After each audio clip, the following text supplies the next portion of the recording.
Alright, so for this example, we have sent this design, both the desktop and the mobile design, off to the logo, hypothetically of course, and they have come back with some changes to the desktop model that we need to translate over to mobile, and we also need to start taking into consideration UX and UI at this point. So user interface and user experience are going to be very critical when it comes to your mobile device and other devices because it needs to be a good user experience when they visit the site, and it needs to be very friendly interface for them to be able to click on certain things. Remember, on a mobile device, they're going to have a smaller area to work on a lot of times.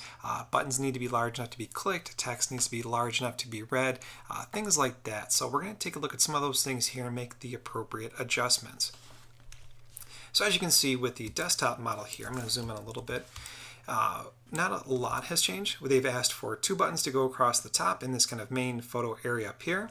They want their text in a 2-column format here, and we need to translate that over into mobile. So for desktop, it looks all right for the most part. Let's go ahead and take a look at the mobile version though, where we need to make some adjustments within here.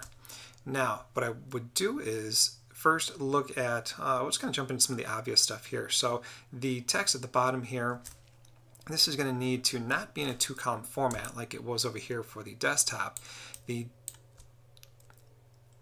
text down here should be just in a 1-column format. Again, it's kind of a 2-column format right now, but for the mobile it's going to have to be 1. So it's not a problem to do once you get over into the programming phase of it.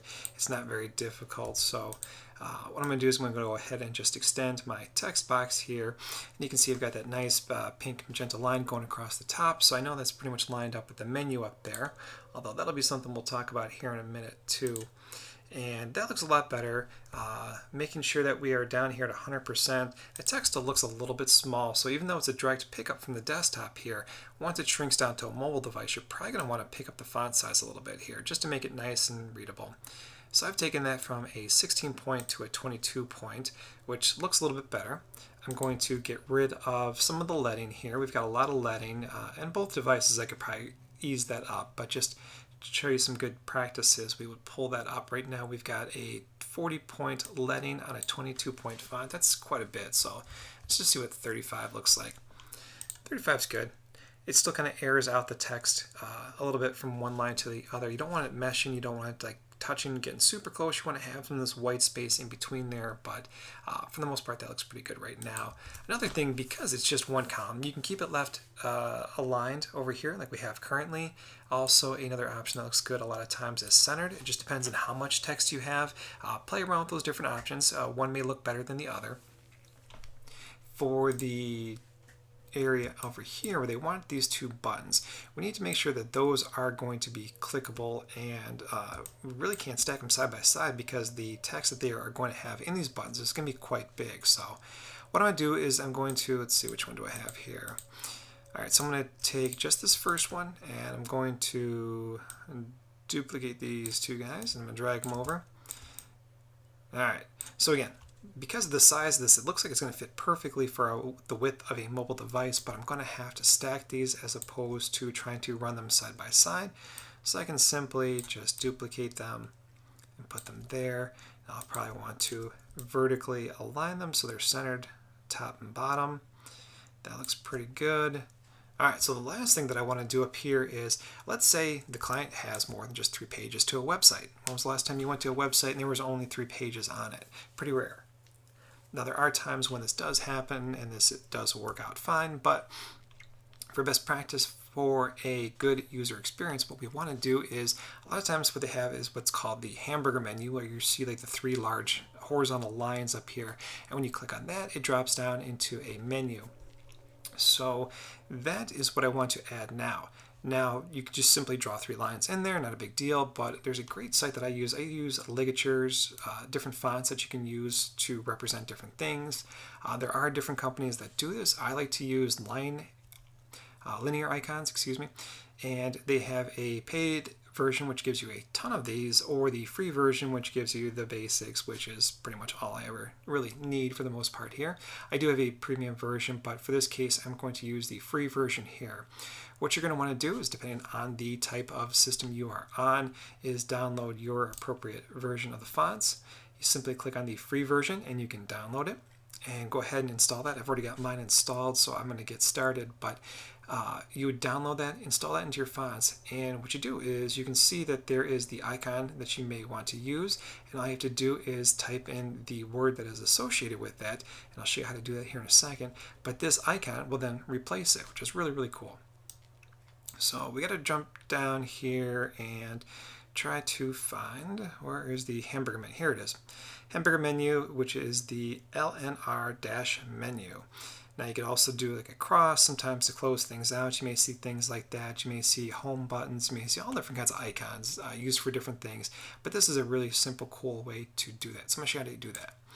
All right, so I'm going back to my design up here, and I'm going to just say, simply say home, and I'm going to choose the font that I've already installed, which is the linear icons, and I choose that font. When I do, you can see that home gets replaced by the icon of a home.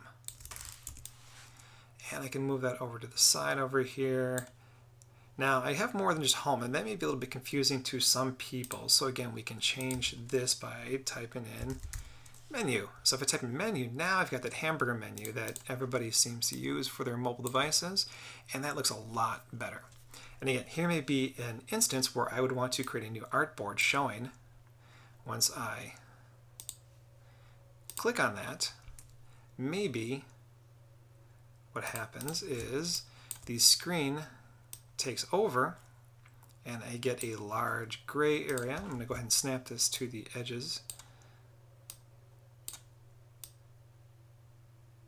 So if I click on the menu, maybe I'm going to see something like this, and then I'll see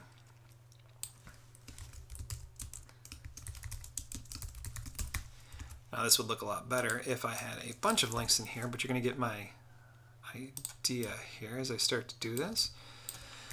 So I'll say something like that. So let's go ahead and change my font size because we're on a mobile device. It's going to need to be large and easy to click on because this is the navigation. And maybe I want to make that all caps so it stands out a little bit nicer there. So that may be kind of cool if I wanted to do my mobile menu that way. And maybe I've just got like a nice horizontal white line or black line that then, that then separates each of those navigation items, but I want to be able to close it out. So let's say I come back here. So I've got cross is going to give me that X, and I select that font and I choose the linear free icons. I didn't go.